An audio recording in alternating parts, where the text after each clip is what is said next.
তর্ক করবেন। অনেক মেয়েরা আছে আজকাল কথায় কথায় তর্ক, একটা বললে তিনটার সাথে সাথে রিপ্লাই আছে না নেই?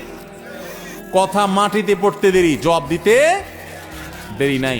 মা বোনরা স্বামীদের সাথে দুর্ব্যবহার করবেন না, তারা আপনাদের অভিভাবক, আল্লাহ দায়িত্বশীল করেছেন। আপনার বুঝে না আসলো একটু সবর করেন, সহনশীল হন, শ্রদ্ধা করতে শিখেন। অনেক বোন আছেন আমার, 5 ওয়াক্ত নামাজ পড়েন, মাশাআল্লাহ বোরকাও পড়েন, হাত মোজা পাপোজা মেনটেন করেন, কোরআন তেলাওয়াত করেন, মাশাআল্লাহ কোনো আমলের কমতি নেই, কিন্তু স্বামীটাকে মানুষ মনে করে না। আছে না নাই? এই আল্লাহর বান্দি কখনো আল্লাহর কাছে প্রিয় পাত্রী হতে পারবে?